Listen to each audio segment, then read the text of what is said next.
बच्चों, आज कक्षा 10 विज्ञान अध्याय 6 जैव प्रक्रम भाग 2 के बारे में अध्ययन करेंगे। बता रहे थे कि प्रकाश संश्लेषण की क्रिया में क्या होता है।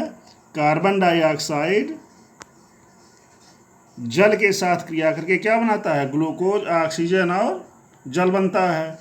इस क्रिया में सूर्य के प्रकाश और हरित लवक की आवश्यकता होती है।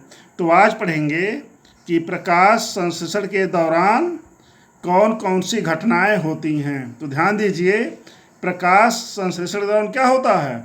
सबसे पहले हरित लवक क्या करता है, सूर्य के प्रकाश की ऊर्जा को अवशोषित करता है।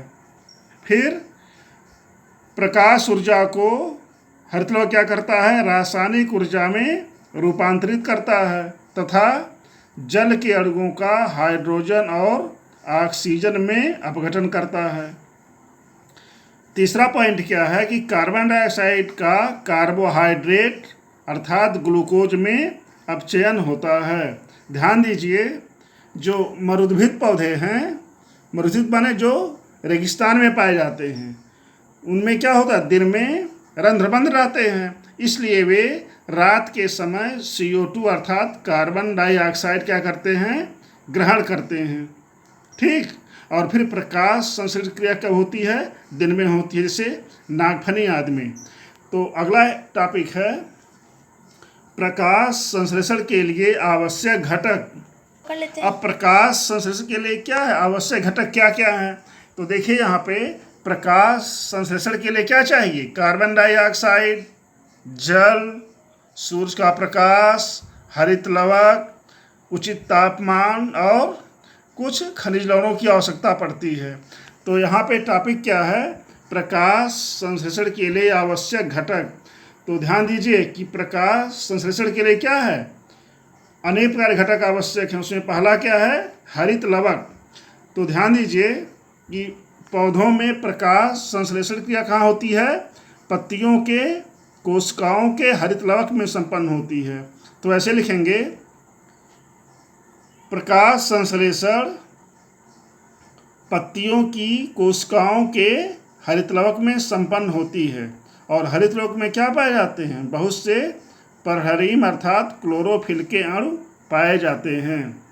तो अब ये कैसे साबित करेंगे कि प्रकाश संश्लेषण के लिए हरित लवक आवश्यक है। तो इसके लिए हम एक प्रयोग करेंगे। अब देखिए, हमने क्रोटन का एक पौधा लिया।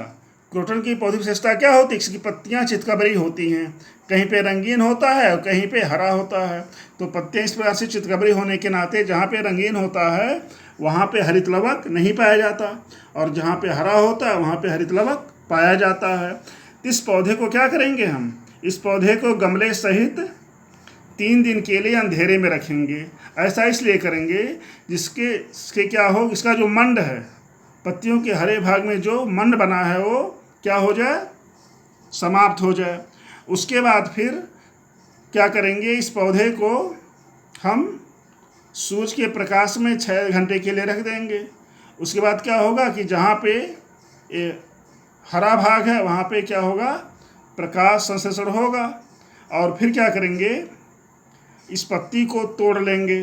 पत्ती को तोड़ करके क्या करेंगे, हम पहले एल्कोहल पानी में उबालेंगे और फिर उसे एल्कोहल में उबाल देंगे, जिससे कि क्या हो, इसका जो हरित लवक है वो बाहर निकल जाए। और उसके बाद क्या करेंगे, हम इसका मंड परीक्षण करेंगे। तो मंड परीक्षण में क्या होता है कि जब मंड आयोडीन से क्रिया करता है तो क्या होता है, स्टार्च आयोडाइड बनता है, क्योंकि मंड रंगहीन होता है और आयोडीन क्या होता है, बैगनी होता है। और दोनों आपस में क्रिया करके क्या बनाते हैं, स्टार्च आयोडाइड, जो किस रंग का होता है, नीला होता है। तो यहाँ पे ध्यान दीजिए कि जहाँ पे हरित लवक पाया जाता है, इस वाले भाग में, ये वाला पोर्शन में सूरज के प्रकाश में मंड का निर्माण हुआ, इसलिए ये वाला पोर्शन क्या हो गया, नीले रंग का हो गया। और जहाँ पे क्या था, ये रंगीन भाग था, तो रंगीन भाग में प्रकाश संश्लेषण नहीं हुआ, इसलिए आयोडीन के परीक्षण भाग क्या रह गया, रंगहीन रह गया। इससे साबित होता है कि प्रकाश संश्लेषण के लिए क्या है, हरित लवक आवश्यक है। दूसरा टॉपिक है कि प्रकाश संश्लेषण के लिए क्या है, कार्बन डाइऑक्साइड की आवश्यकता पड़ती है। तो ध्यान दीजिए, पौधे क्या करते हैं, कार्बन डाइऑक्साइड को पत्तियों से ग्रहण करते हैं। पत्तियों की निचली सतह पर क्या होते हैं, छोटे छोटे, ध्यान दीजिए इधर, पत्तियों की निचली सतह पर क्या होता है, छोटे छोटे रंध्र पाए जाते हैं। इन रंध्रों के द्वारा पौधे क्या करते हैं, कार्बन डाइऑक्साइड और ऑक्सीजन गैसों का आदान प्रदान करते हैं। प्रकाश संश्लेषण के दौरान क्या होता है, पौधे कार्बन डाइऑक्साइड को ग्रहण करते हैं और ऑक्सीजन को निकालते हैं।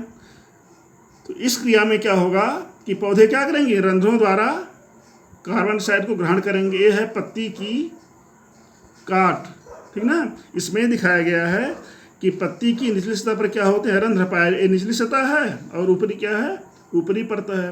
तो पत्तियों की निचली सतह पर क्या होते हैं, बहुत सारे रंध्र पाए जाते हैं। अब हम पढ़ेंगे कि रंध्र की संरचना कैसी है। तो हेडिंग डालेंगे रंध्र की संरचना, स्ट्रक्चर ऑफ स्टोमेटा।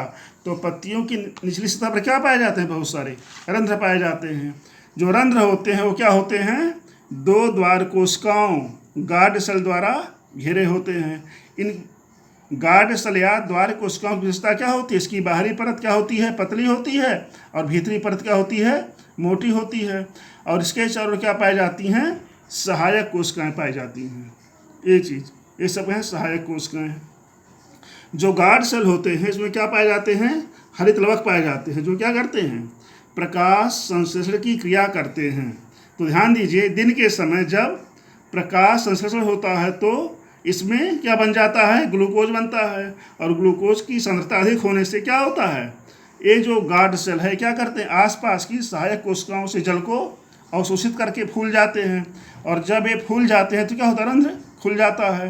रात के समय क्या होता है, प्रकाश संश्लेषण नहीं होता है, इस प्रकार से रात के समय इसका पानी बाहर निकल जाता है, जल, और फिर ये द्वार कोशिकाएं क्या हो जाती हैं, बंद हो जाती हैं। फिर ही डालेंगे रंध्र की संरचना। तो ऐसे लिखेंगे कि पत्तियों की निचली सतह पर बहुत से सूक्ष्म छिद्र रंध्र स्टोमेटा पाए जाते हैं।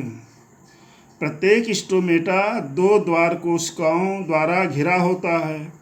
द्वार कोशिकाओं की बाहरी भित्ति पतली, यहाँ देखिए बाहरी भित्ति क्या है, पतली है, और भीतरी भित्ति मोटी होती है। द्वार कोशिकाओं में केंद्रक, हरित लवक व दूसरे कोशिकांग पाए जाते हैं।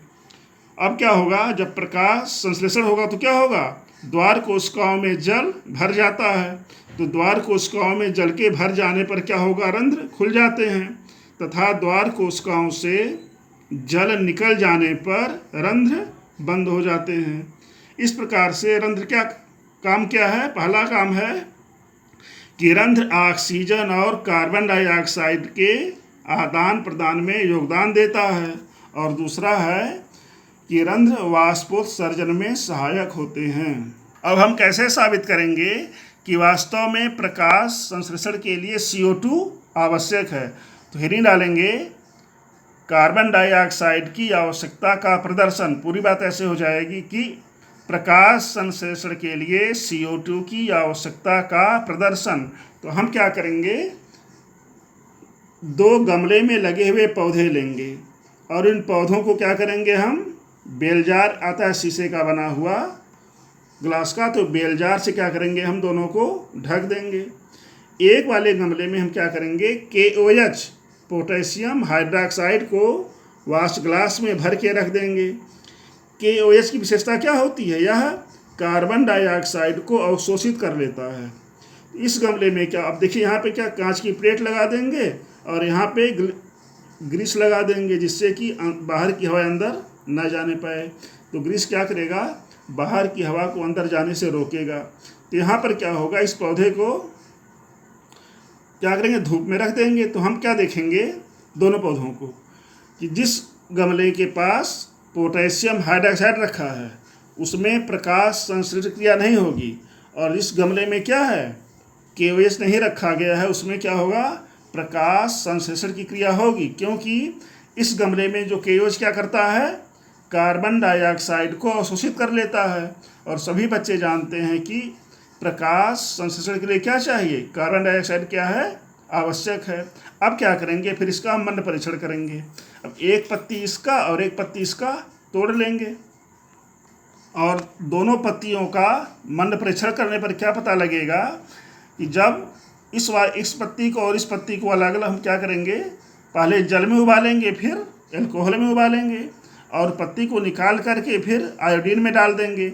ये वाला पत्ती क्या रहेगा, रंगहीन रहेगा, और इस पौधे का पत्ती क्या होगा, नीले रंग में बदल जाएगा। इससे साबित हो जाएगा कि प्रकाश संश्लेषण के लिए कार्बन डाइऑक्साइड आवश्यक है। नेक्स्ट हेडिंग है कि प्रकाश संश्लेषण के लिए सूर्य के प्रकाश की आवश्यकता, अर्थात सूर्य का प्रकाश। तो इसके लिए हम क्या करेंगे, प्रकाश संश्लेषण के लिए प्रकाश की आवश्यकता का प्रदर्शन। इसके लिए क्या करेंगे कि गमला लेंगे और गमले में एक पत्ती पर क्लिप की सहायता से काला पेपर लगा देंगे। ऐसे एक काला पेपर लग गया, क्लिप के साथ लगा दिए। अब क्या करेंगे, इस पौधे को पहले हम क्या करेंगे, अंधेरे में रख देंगे, जिससे कि इसमें बना हुआ जो मंड था पहले से वो समाप्त हो जाए। फिर 3 दिन बाद इस पौधे को लगभग 6 घंटे के लिए सूर्य के प्रकाश में रख देंगे। जब प्रकाश में रखेंगे तो जहाँ पे काला पेपर था यहाँ पे तो प्रकाश संश्लेषण नहीं होगा, और जहाँ पे हरा वाला पोर्शन है वहाँ पर क्या होगा, प्रकाश संश्लेषण होगा। अब क्या करेंगे, 6 घंटे बाद इस पत्ती को हम तोड़ लेंगे और तोड़ करके क्या करेंगे, पहले जल में उबालेंगे और फिर क्या करेंगे, एल्कोहल में उबालेंगे, जिससे कि इसका हरित लवक क्या हो, बाहर निकल जाए। अब इस पत्ती में क्या करेंगे, इस पत्ती को आयोडीन के विलयन में डाल देंगे। तब हम क्या देखेंगे कि जहाँ पे काला पेपर लगा था वो वाला पोर्शन रंगहीन रह गया, और बाकी जहाँ पे एक काला पेपर नहीं लगा था ये क्या हो गए, नीले रंग में बदल गए।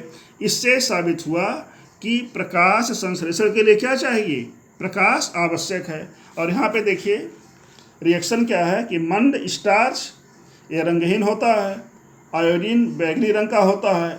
तो आयोडीन को जब इसमें आयोडीन के विलयन में जब हम क्या करेंगे, पत्ती को डालें, इसमें मंड बना हुआ है तो क्या बन जाएगा, स्टार्च आयोडाइड नीला, तो पत्ती क्या होता है, नीले रंग का हो जाता है। ध्यान दीजिए इसके बाद क्या है, प्रकाश संश्लेषण के लिए उचित तापमान आवश्यक है। तो हेडिंग डालेंगे अगला, तापमान। ध्यान दीजिए प्रकाश संश्लेषण की दर 10 से 35 डिग्री सेल्सियस तक बढ़ती है, और ज़्यादा टेम्परेचर में क्या हो जाता है, प्रकाश संश्लेषण दर कम हो जाती है, और बहुत कम तापमान में भी क्या होता है, प्रकाश संश्लेषण नहीं होता, क्योंकि एंजाइम क्या होते हैं, डीएक्टिवेट हो जाते हैं। तो प्रकाश संश्लेषण क्या कब होता है, जब तापमान क्या होता है, 10 से 35 डिग्री सेल्सियस होता है। नेक्स्ट है प्रकाश संश्लेषण के लिए जल आवश्यक है, सारे बच्चे पढ़ चुके हैं, इसीलिए जल जरूरी है। और अगला है प्रकाश संश्लेषण के लिए क्या चाहिए, खनिज लवणों की भी आवश्यकता पड़ती है, जैसे मैग्नीशियम, मैग्नीज, आयरन आदि तत्व क्या होते हैं, प्रकाश संश्लेषण की दर को प्रभावित करते हैं। इसमें मैग्नीशियम क्या होता है, क्लोरोफिल में पाया जाता है। अगला हेडिंग है टॉपिक विषम पोषी पोषण। तो हेडिंग डाल लेंगे विषम पोषी पोषण हेटेरोट्रॉपिक न्यूट्रिशन, इसको फिर बाद में